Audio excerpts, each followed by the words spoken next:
Started off with one kutti thumbnail and I was very curious. I'm like, இதானடா புதுசா இருக்கு குருக்ஷேத்ராவா நம்ம பார்க்காத mythological content. Okay, we gotta check it out and fuck, it is amazing. It's generally written for today's generation in mind. The animation really puts no restrictions in terms of politics because of actors saying, oh, Bollywood lindu onnu Collywood lindu adella endha yalavum illama they just go straight into the characters. The best part is they have 18 episodes signifying 18 days of the war and they dive straight into the war. There is no dilly-dallying build up and all the previous thing of the kadai from the great grandfather times all the adla.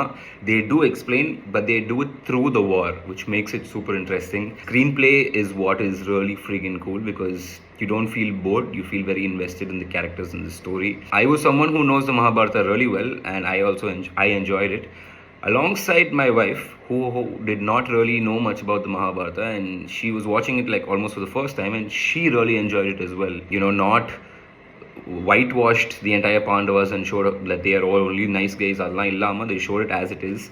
And they beautifully portray that this is life. Dharma and adharma are two sides of the same coin and is pretty philosophical too, makes you think. My favorite takeaway from this whole thing is that moment when Duryodhana was asked, do you want me, which was Krishna asking the question, who will not raise a single weapon, or do you want my powerful Narayani army, which was right there in front of his eyes, and massive army which is clearly friggin' powerful. And the mind of Duryodhana, the choice was simple. He's like, what will I do with one useless Krishna? You may be God, but you're not going to take a weapon and you're useless to me in the war. That army is friggin' awesome. I want that. And he picked that. And yes, he did get first choice. And Arjun was very clear. He's like, I want you, I want Krishna.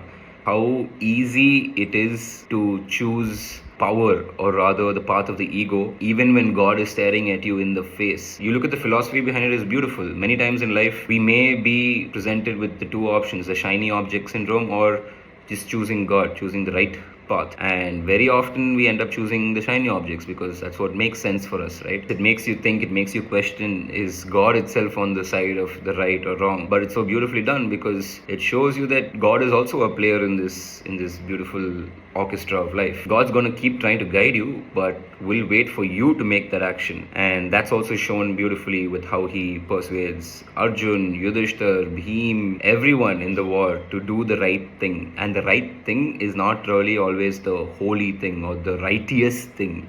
It is the action that is meant to be done at that time. Simple as that. I could go on and on and on about the philosophy, about the whole thing. But in general, I think the filmmaking, the screenplay is great. The animation is really good. I think the studio has done a pretty cool job of it. The way they've portrayed the various powers and the astras and the various demons and all, it's pretty good. It's almost as good as international standards of anime that we've seen. But it's not there yet, but it's getting there. And the voice acting, great stuff. They've given so much of a shit about the various languages and it really plays into that particular sentiment. And you can see it. You look at the credits list and it goes on and on and on and on, and each language has its own department and team working. Overall, I guess if you are a fan of Hindu mythology or spirituality or just Krishna in general, go give this a watch. You will definitely not regret it. Please let me know how you felt about it because I love talking about this topic. Let me know in the comments about what you guys felt after you watched this show. Cheers.